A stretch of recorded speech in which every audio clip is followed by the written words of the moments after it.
میں ایک ہی بار میں تم دونوں کا کہنا مانوں گی اور اس کے بدلے میں تمہیں میری جو تصویریں ہیں، جو بھی ویڈیوز تم لوگوں نے نکالی ہیں ان کو ڈیلیٹ کرنا ہوگا۔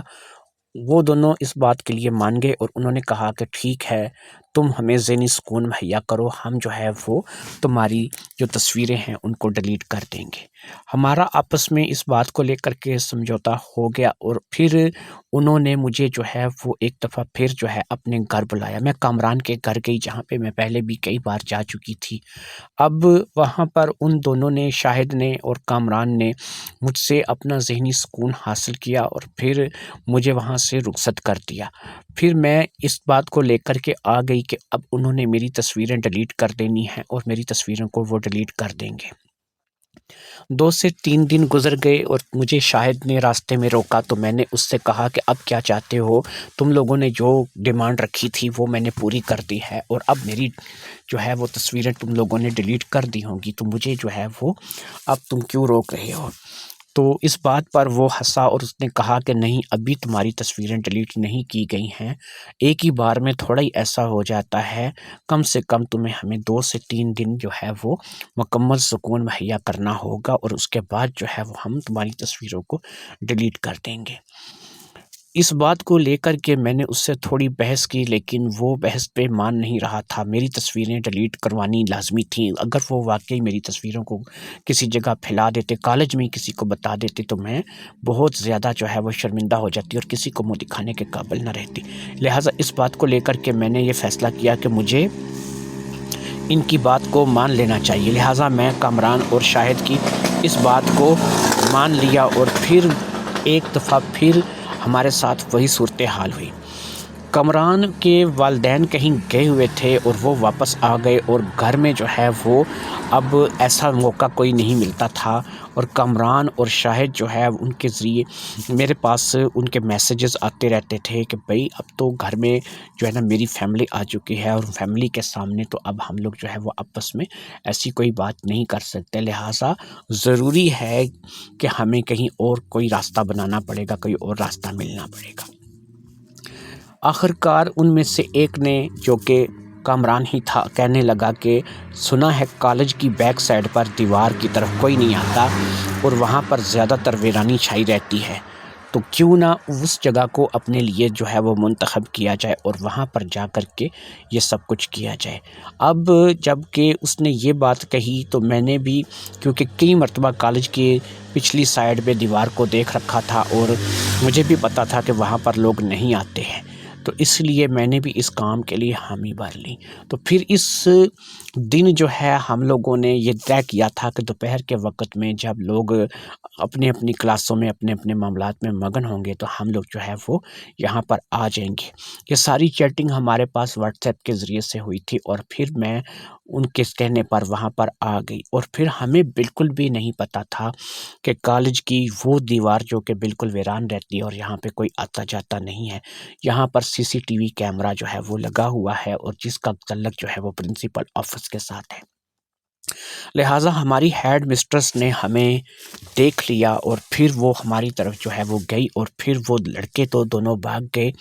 اور پھر مجھے جو ہے وہ لے کر کے آفس میں آ گئی۔ ان دونوں لڑکوں کو بھی ظاہری بات ہے کہ اب کالج سے نکال دیا جائے گا، لیکن مجھے فکر اس بات کی لگی ہوئی ہے کہ ان کے پاس ابھی بھی میری تصویریں وغیرہ موجود ہیں اور وہ مجھے بلیک میل کر سکتے ہیں، لہٰذا میں جو ہے ان باتوں کو لے کر کے پریشان ہوں کہ اتنے میں آپ آ گئے، اور پھر آپ نے جو بھی پرنسپل سے بات کی اور اس کے بعد آپ لے کر کے مجھے یہاں آ گئے۔ مجھے ساری بات سمجھ آ گئی تھی، اور میں نے اس سے کہا کہ دیکھو فرزانہ، بات یہ ہے کہ تمہیں یہ بالکل نہیں کرنا چاہیے تھا۔ اگر وہ تمہیں بلیک میل کر رہے تھے یا انہوں نے تمہاری کچھ ایسی تصویریں کہ جب تم ان کے گھر میں گئی بنا لیں، تو تم کو چاہیے تھا کہ تم اگر کوئی ایسی بات تھی تو مجھے بتاتی، میں ان سے خود بات کرتا یا ان کا کوئی علاج کرتا۔ بہرحال اب جو بھی ہونا تھا وہ ہو چکا ہے، تمہیں اس بات کو لے کر کے پریشان ہونے کی ضرورت نہیں ہے۔ تمہیں ایک چیز بتاؤں کہ آج کل اتنا زیادہ ایڈوانس فیچر ہے کہ لوگ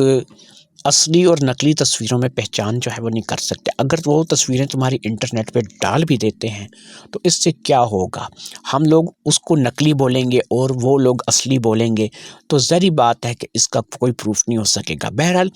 اگر تم ان تصویروں کو لے کر کے یا انہوں نے جو تمہاری تصویریں بنائی ان کو لے کر کے پریشان ہو تو اب تمہیں پریشان ہونے کی ضرورت نہیں ہے۔ بس تم مجھے یہ ہے کہ ان کے نام پتے اور ان کے گھر کے جو ایڈریس وغیرہ ہیں وہ مجھے بتا دو، ان کا میں کوئی نہ کوئی حل نکال لوں گا۔ تمہیں اس بات کو لے کر کے پریشان ہونے کی ضرورت نہیں ہے۔ یہ کہہ کر کے میں نے اسے اپنے قریب کر لیا اور وہ بھی میرے سینے پہ سر رکھ کر کے رونے لگی، کہنے لگی ابو مجھ سے بہت بڑی غلطی ہوئی ہے، مجھے جو ہے وہ کامران پہ اعتبار کرنا ہی نہیں چاہیے تھا۔ میں نے کہا نہیں، ایسی کوئی بات نہیں ہے، یہ عمر ہی ایسی ہوتی ہے کہ انسان پیار محبت کے چکروں میں پڑ جاتا ہے، اس لیے تمہیں کسی قسم کی پریشانی جو ہے وہ لینے کی ضرورت نہیں ہے۔ میری اس تسلی والی باتوں سے وہ کافی خوش ہو گئی اور پھر میں نے اس سے کہا کہ ٹھیک ہے،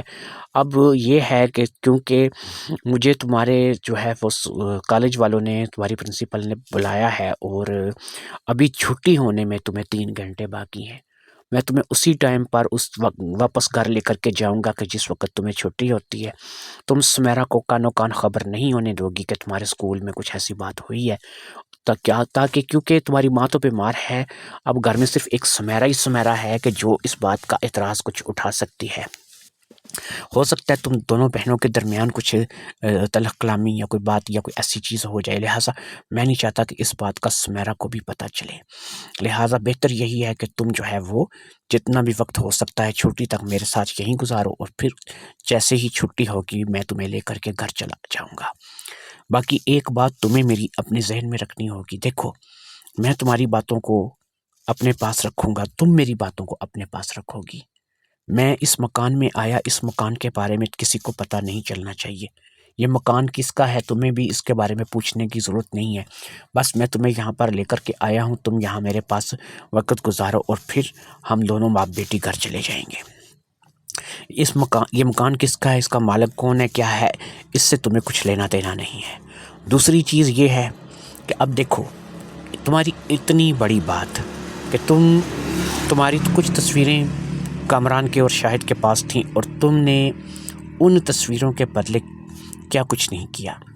ان کے گھر گئی، وہاں پر انہوں نے تم سے ذہنی سکون حاصل کیا، 2 سے 3 مرتبہ تم ان کے گھر جا چکی ہو اسی سلسلے میں،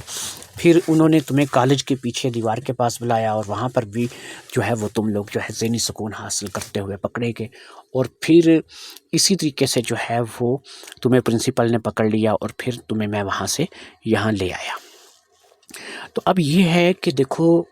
بیٹا، میں تم سے جو بات کرنے جا رہا ہوں تم میری بات کا برا مت ماننا۔ کہتے ہیں کہ غیر جو ہوتے ہیں نا، غیر اگر وہ ماریں گے نا تو وہ مار کر دھوپ میں پھینکیں گے، اپنا کم از کم اگر ہے کہ اگر مارے گا ہی تو کم از کم چھاؤں میں پھینکے گا۔ تو میں یہی تم سے کہنا چاہتا ہوں کہ اب تک یہ چھٹی ہونے میں تقریباً 3 گھنٹے باقی ہیں اور 3 گھنٹے تک میں اور تم یہاں پر موجود ہیں۔ میں تمہاری کوئی بات بھی نہ سمیرا کو بتاؤں گا، نہ تمہاری ماں کو بتاؤں گا اور نہ ہی گھر میں بتاؤں گا، اور یہاں 3 گھنٹے میں ہمارے درمیان میں جو کچھ بھی ہوگا یہ بات بھی میں امید کرتا ہوں کہ تم گھر میں نہیں بتاؤ گی۔ میری اس بات کے بعد اس نے چونک کر کے میری طرف دیکھا، لیکن اس کے پاس انکار کا کوئی حوصلہ نہیں تھا، نہ ہی انکار کی کوئی گنجائش تھی، اور پھر اس کے بعد چراغوں میں روشنی نہ رہی اور پھر وہ سب کچھ ہو گیا جو کہ نہیں ہونا چاہیے تھا۔ میں نے یہاں پر بھی اپنے ذہنی سکون کو حاصل کر لیا تھا۔ شبانہ کے بعد فرزانہ بھی میرا شکار ہو چکی تھی۔ شبانہ کے بعد فرزانہ کو شکار کرنے کے بعد میں کافی مطمئن تھا۔ شبانہ اور فرزانہ میں بڑا فرق تھا۔ شبانہ تو ایک انتہائی موٹی اور بدصورت سی لڑکی تھی، سیدھی سی بات ہے، چاہے وہ میری بیٹی تھی لیکن ظاہری بات ہے کہ وہ اس قدر زیادہ خوبصورت نہیں تھی۔ ہاں، موٹا ہونے کے ناطے مجھے وہ تھوڑی بہت پسند آئی تھی، لیکن ذہنی سکون حاصل کرتے ہوئے میں اتنا زیادہ اس سے مطمئن نہیں تھا۔ لیکن فرزانہ تو ایک بہت ہی پیاری اور بہت ہی خوبصورت بچی تھی جسے کہ میں نے اپنے ذہنی سکون کے لیے استعمال کر لیا تھا، اور پھر فرزانہ کو سمجھا بجھا کر کے میں وہاں سے لے کر کے گھر آ گیا تھا۔ گھر آ کر کے ہم لوگوں نے وہی بات سمیرا کو بتائی، جو کہ ہم دونوں نے طے کی تھی کہ کچھ جھگڑا ہونے کی وجہ سے ایک لڑکی جو کہ اس کی کلاس فیلو تھی، اس کے اور اس کے درمیان جھگڑا ہونے کی وجہ سے جھگڑا اس قدر زیادہ شدت اختیار کر گیا کہ اب کالج والے جو کہتے ہیں کہ وہ ان دونوں میں سے کسی ایک کو رکھیں گے، کیونکہ وہ لڑکی ذرا امیر گھر سے ہے اور کھاتے پیتے گھر کی ہے، تو اس لیے انہوں نے یہ فیصلہ کیا ہے کہ اسے رکھیں گے اور اسے نکال دیں گے، لہٰذا اب یہ کسی اور کالج میں جائے گی اور میں بہت جلد کسی اور کالج میں اس کا داخلہ کروا دوں گا۔ سمیرا کو ہم نے اسی طریقے کی باتیں بنا کر کے مطمئن کر لیا کہ وہ زیادہ سوال جو ہے وہ نہ کرے۔ ادھر میری بیوی جو تھی وہ بھی زندگی کی آخری سانسیں ہی گن رہی تھی، مجھے نہیں لگتا تھا کہ وہ کبھی ٹھیک ہوگی، نہ اس نے ٹھیک ہونا تھا اور نہ ہی اس کے ٹھیک ہونے کی مجھے کوئی امید تھی۔ مجھے ایسا لگ رہا تھا کہ وہ بہت جلد جو ہے وہ ٹکٹ کٹوانے والی ہے، اور مجھے بھی بالکل ایسا لگ رہا تھا کہ اس کا ٹکٹ بہت جلد کٹنے والا ہے۔ اب سسٹم یہ شروع ہو گیا کہ میں نے ایک دوسرے کالج میں بات کر کے وہاں پر میں نے فرزانہ کو داخل کروا دیا، اور فرزانہ کی تعلیم جو ہے اس کا حرج ہونا سے بچ گیا، اور وہیں پہ اس کی اگلی تعلیم شروع ہو گئی۔ میں اب فرزانہ کو لینے کے لیے جو ہے وہ اکثر اس کالج میں چلا جایا کرتا تھا، اور پھر وہاں سے میں اسے عائشہ والے مکان میں لے جایا کرتا تھا، اور پھر ہم وہاں پر تھوڑا ٹائم گزار کر کے واپس گھر آ جایا کرتے تھے۔ پھر اسی طریقے سے جب بھی میرا من چاہتا میں شبانہ کی طرف چلا جاتا، اگر اسے کسی چیز کی ضرورت ہوتی تو میں اسے منگوا دیتا، گھر میں سودا سلف وغیرہ ڈال دیتا، اور اسی طریقے سے میری شبانہ کی بھی بات چلنے لگی۔ کچھ وقفہ ہو گیا، کچھ عرصہ گزر گیا، اسی طریقے سے میری شبانہ کی اور میری فرزانہ کی اسی طریقے سے انڈرسٹینڈنگ جو ہے وہ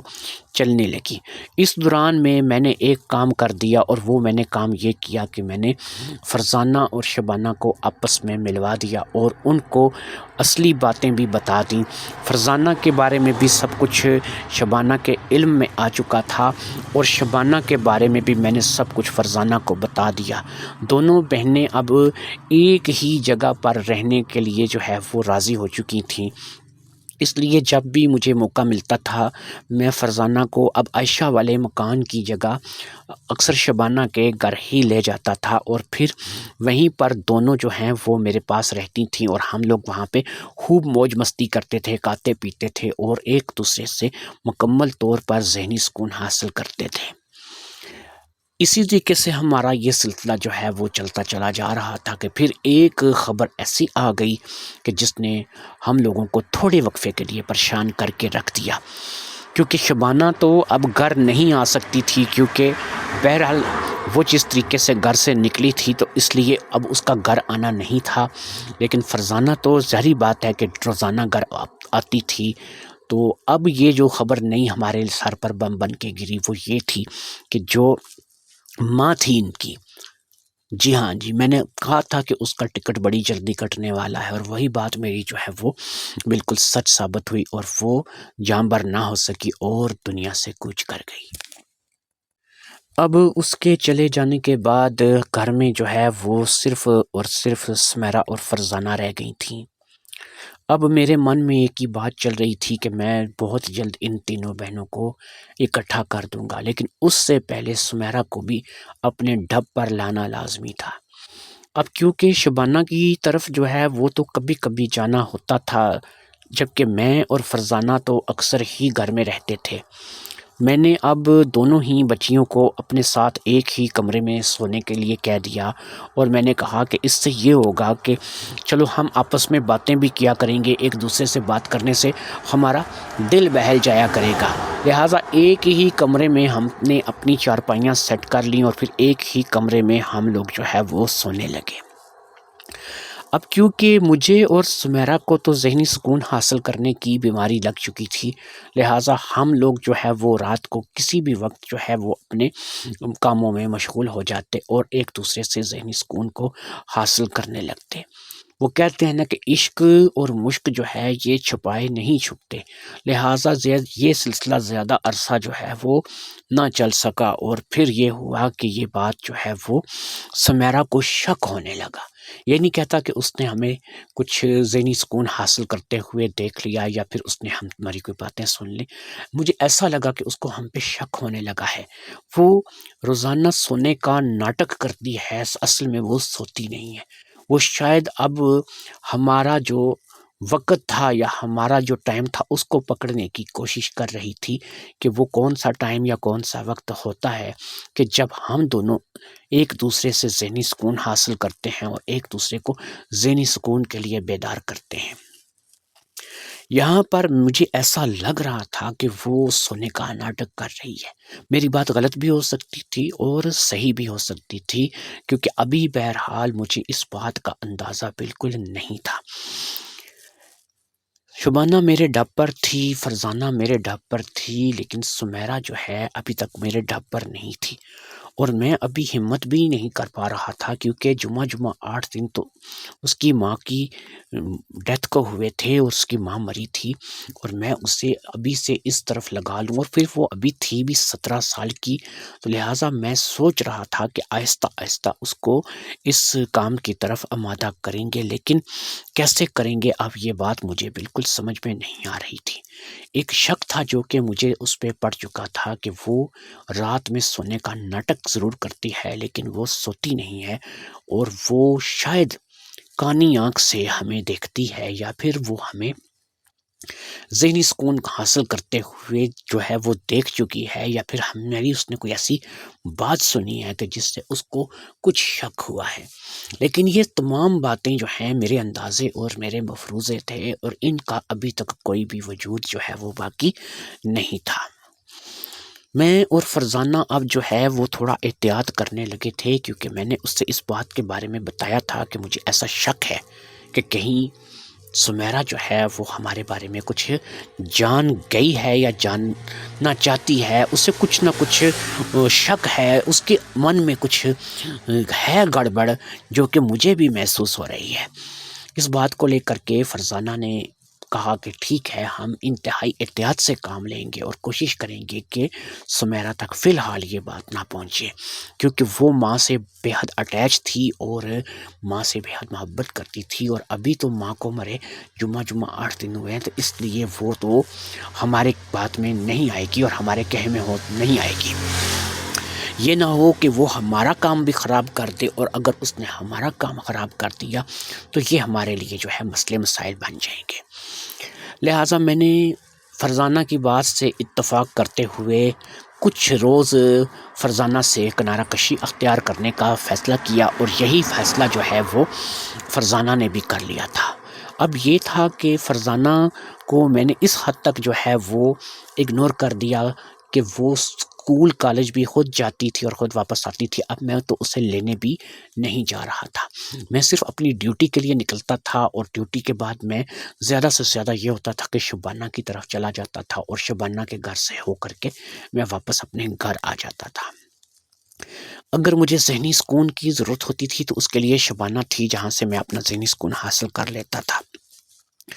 رفتہ رفتہ میں اس بات کو اب محسوس کرنے لگا کہ مجھے ایسا لگ رہا ہے کہ اب سمیرا جو ہے واقعی وہ اس بات سے پیچھے ہٹ گئی ہے، شاید اس سے اس بات کا احساس ہو گیا ہے کہ جو کچھ بھی تھا اس کا وہم تھا، اس میں کوئی بھی سچائی یا حقیقت جو ہے وہ نہیں تھی۔ لہٰذا مجھے اب ایسا محسوس ہونے لگا تھا، کیونکہ انسان کے اندر ایک چیز ہوتی ہے جس کو کہتے ہیں چھٹی حس۔ اب میری چھٹی حس جو ہے نا مجھے یہ چیز بتا رہی تھی کہ سمیرا جو ہے وہ اب کافی حد تک جو ہے وہ اس بات کو لے کر کے مطمئن ہو گئی ہے کہ نہیں، ایویں ہی میرا وہم تھا، میں پتہ نہیں کیا کیا سوچنے لگی، لیکن ایسا کچھ بھی نہیں ہے۔ مجھے اس قسم کی صورتحال جو ہے وہ نظر آ رہی تھی۔ اس صورتحال پہ میں ابھی مزید کچھ دن جو ہے وہ صبر کرنا چاہتا تھا، کیونکہ مجھے اتنی زیادہ ذہنی سکون کی ضرورت نہیں تھی۔ ذہنی سکون کے لیے تو میں شبانہ کے گھر پہ چلا جاتا تھا۔ لہٰذا میں نے اپنی اسی روٹین کو جاری رکھا اور اسی روٹین کے مطابق سے میں چلتا رہا۔ شبانہ جو ہے وہ اس بات کو لے کر تنگ تھی کہ اب ہم لوگ جو بے انتہا احتیاط کر رہے ہیں، یا بے انتہا احتیاط جو ہماری چل رہی ہے یہ اب جو ہے وہ کچھ ضرورت سے زیادہ ہی ہو رہی ہے۔ اور پھر شبانہ کے گھر میں کبھی کبھی فرزانہ جو ہے وہ جانے کی ضد کرتی تھی، اور میں پھر کبھی کبھار جب دیکھتا تھا کہ مجھے کام سے فرصت ہے تو میں اسے وہاں پر شبانہ کے گھر میں بلا لیتا تھا، کیونکہ اب یہاں پر سمیرہ تو ہوتی نہیں تھی، صرف شبانہ اور فرزانہ ہوتی تھیں، اور شبانہ اور فرزانہ تو دونوں ہی ایک ہی تھالی کے چٹے بٹے تھے، اس لیے ان کو تو کوئی پریشانی نہیں تھی، کوئی پرواہ نہیں تھی۔ دونوں کے ساتھ میرے اچھے مراسم چلتے چلے جا رہے تھے، اور پھر اسی طریقے سے وقت گزرتا گیا، اور یہی کوئی 3 مہینے گزر گئے۔ 3 مہینوں میں ہم لوگوں نے اتنا اعتماد شاید قائم کر لیا تھا کہ اب ہمیں اگر ہم اپنے گھر میں رہ کر بھی دوبارہ سے اپنے ذہنی سکون کی خاطر اپنی ذہنی جنگ شروع کر دیں تو مجھے میرے خیال میں اب سمیرہ سے کوئی خطرہ نہیں تھا۔ لہٰذا ان 3 مہینوں کے بعد ہم اس قابل ہو چکے تھے کہ اب ہم ذہنی طور پر ایک دوسرے سے متفق ہو سکتے تھے، لہٰذا اب میں نے فرزانہ کو دوبارہ سے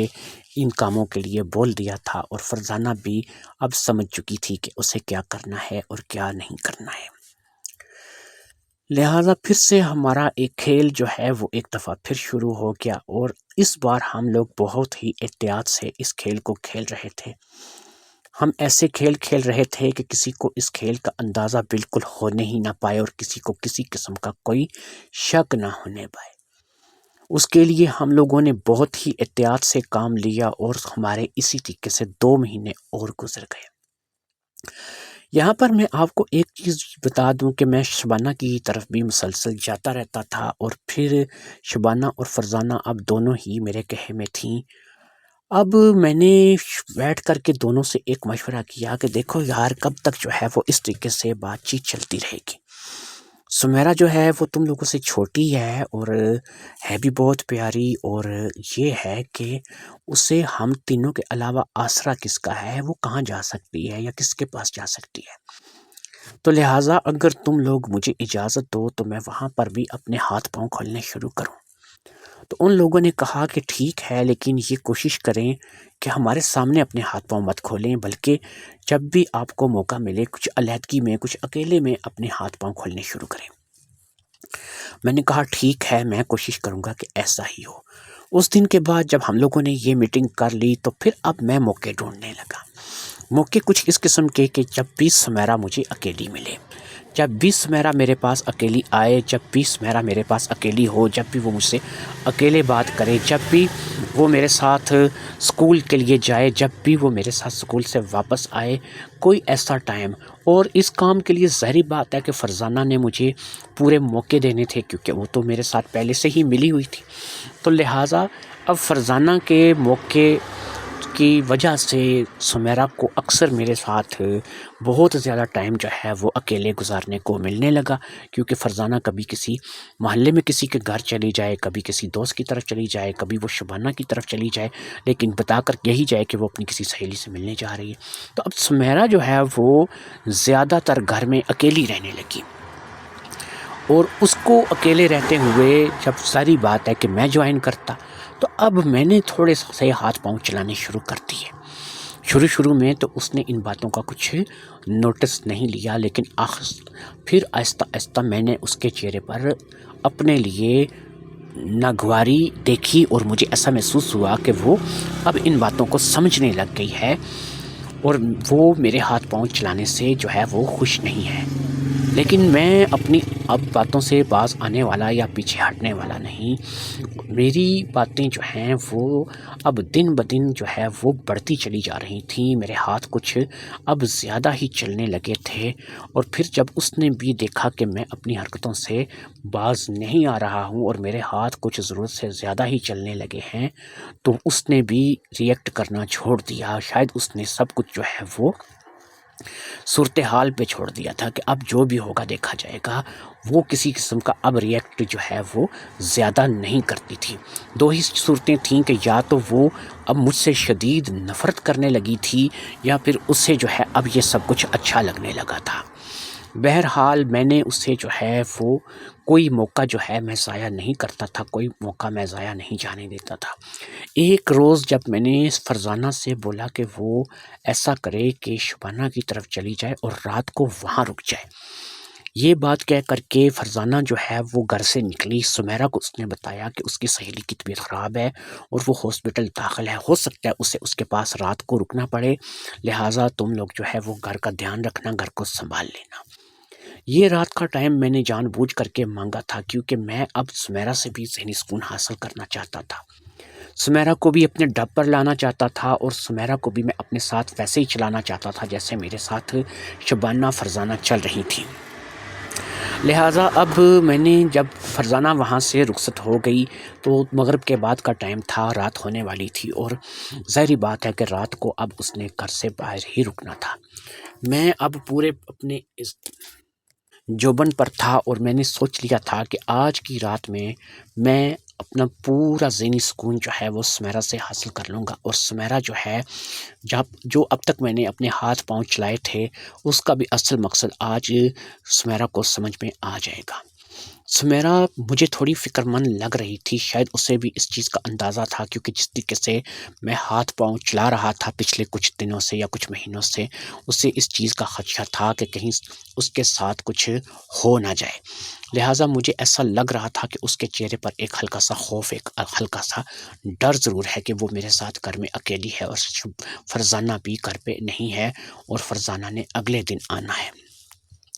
لیکن بہرحال ظاہری بات ہے کہ سمیرہ یہاں سے گھر سے بھاگ نہیں سکتی تھی، کہیں جا نہیں سکتی تھی، اس نے جانا کہاں تھا، بھاگنا کہاں تھا، یا اس نے کہاں پہ اپنا وقت گزارنا تھا۔ اس لیے اس بیچاری کو تو یہاں پر ہی رہنا تھا، کھانا پینا بھی اس کا یہی تھا، کپڑا جوتی بھی اس کی یہی تھی، گھر بھی اس کا یہی تھا، سارے نظام بھی اس کے یہی تھے۔ لہٰذا اس رات بھی اب ایسا ہوا کہ اس نے ایک علیحدہ کمرے میں، کیونکہ وہ پہلے تو ہم لوگ ایک ہی کمرے میں سو رہے تھے، لیکن اس رات اس نے اپنا بستر علیحدہ کمرے میں لگا لیا اور اچھے طریقے سے اندر سے کنڈی لگا کر کے وہ سونے کے لیے لیٹ گئی۔ اسے شاید اس بات کا خدشہ تھا کہ کچھ ہوگا، اس لیے اس نے اپنا بستر بھی علیحدہ کمرے میں لگایا تھا اور اندر سے کنڈی بھی اس نے لگا لی تھی۔ لیکن وہ بیوقوف نہیں جانتی تھی کہ اس کمرے کا دروازہ سٹور کی طرف بھی کھلتا ہے، اس کمرے میں ایک اور دروازہ ہے جو کہ سٹور کی طرف کھلتا ہے، اور سٹور کے کمرے کا جو دروازہ ہے اس پہ تالا لگا ہوا ہے، اس تالے کی چابی میرے پاس ہے۔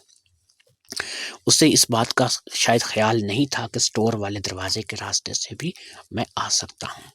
لہٰذا رات آدھی سے زیادہ بیت جانے کے بعد جب ہر طرف خاموشی تھی، مکمل طور پر سناٹا تھا، میں سٹور والے کمرے میں داخل ہوا اور میں نے بڑے ہی آرام کے ساتھ جو ہے وہ دروازے کے لاک کو اوپن کیا۔ دروازے کو لاک اوپن کرنے کے بعد بغیر آواز کے میں نے دروازہ کھولا اور پھر اس کو بغیر آواز کے ہی میں نے بند کر دیا۔ میں نے دیکھا تو وہ چارپائی کے اوپر، وہاں پر اس کمرے میں جو ہے وہ چارپائی ہی تھی اور سنگل چارپائی تھی جس کے اوپر وہ لیٹی ہوئی تھی۔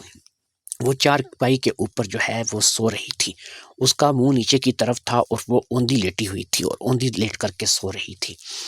میرے لیے اتنا ضروری تھا کہ میں اب اس کے پاس جا کر کے بیٹھ گیا اور پھر میں نے اس کے سر پر ہلکے ہلکے سے ہاتھ پھیرنا شروع کر دیا۔ جیسے ہی میں نے اس کے سر پر ہلکے ہلکے سے ہاتھ پھیرنا شروع کر دیا، وہ ایک دم سے آنکھیں کھول کر بیدار ہو گئی۔ اس نے مجھے دیکھا تو میں نے اپنے ہونٹوں پر انگلی رکھ کر اسے چپ رہنے کا اشارہ کیا۔ وہ ہاتھ باندھنے لگی اس کی اور مجھ سے منت کرنے لگی، لیکن میں نے اسے پیار سے اٹھایا، پچکارا اور وہاں پر بٹھا کر پانی کا ایک گلاس میں نے اٹھا کر کے ٹیبل سے اسے دیا، اور پھر میں آہستہ آہستہ پیار سے اس سے باتیں کرنے لگا، اس سے سمجھانے لگا، اور وہ آہستہ آہستہ پھر میری باتوں کو سمجھنے لگی۔ میں نے اسے اپنے شیشے میں اتارنا شروع کر دیا تھا۔ پھر اس کے بعد وہی ہوا جو ہونا تھا، لائٹیں بند ہو گئیں اور ایک ہی چارپائی پر ہم دونوں باپ بیٹی لیٹ گئے۔ اگلی صبح سب کچھ ہو چکا تھا اور پھر وہ بھی میرے ڈب پر آ چکی تھی۔ ہم نے ذہنی سکون ایک دوسرے سے حاصل کر لیا تھا، اور پھر اسی طریقے سے جب وہ میرے ساتھ گل مل گئی، کیونکہ کچھ دنوں میں نے اس سے بھی اپنے ڈب پر لایا تھا اور وہ مکمل طور پر میرے ساتھ اب تعاون کرنے لگی تھی۔ پھر فرزانہ کے بارے میں بھی اسے سب کچھ علم ہو گیا اور فرزانہ اور وہ دونوں مل کر ہی میرے ساتھ تعاون کرنے لگی۔ جب فرزانہ کے بارے میں پتہ لگا تو ظاہری بات ہے کہ شبانہ بھی کہاں چھپی رہ سکتی تھی، شبانہ کے بارے میں بھی اس کو ہر بات کا پتہ چل گیا۔ لہٰذا اب شبانہ، فرزانہ اور سمیرہ تینوں ہی میرے پاس تھیں۔ ہم رہنے کے لیے دونوں گھر استعمال کر رہے تھے، کبھی ہم اس گھر میں رہتے تھے جہاں پر ہم رہ رہے تھے اور کبھی ہم شبانہ والے گھر میں چلے جاتے تھے۔ بہرحال دونوں ہی میری پراپرٹی تھی اور دونوں ہی میری ہی ملکیت تھی، اس لیے مجھے کسی قسم کی کوئی پریشانی جو ہے اس کا سامنا نہیں کرنا پڑ رہا تھا۔ تینوں لڑکیاں ہنسی خوشی زندگی گزار رہی تھیں اور میں بھی اپنی زندگی میں مگن تھا، کام کرتے چلے جا رہے تھے، فائدہ اٹھاتے چلے جا رہے تھے، ایک دوسرے سے ذہنی سکون حاصل کرتے چلے جا رہے تھے۔ ہمیں اب دنیا کی یا کسی اور کی پرواہ نہیں تھی۔ ہم لوگوں کے رشتے ہی کچھ ایسے تھے کہ ہمارے ہر کام پہ پردہ پڑا ہوا تھا، اور یہ پردہ جو ہے یہ اس وقت تک ہی پڑا رہنا تھا جب تک ہم چاروں ایک دوسرے سے تعاون کرتے رہیں گے اور ایک دوسرے کی بات مانتے رہیں گے۔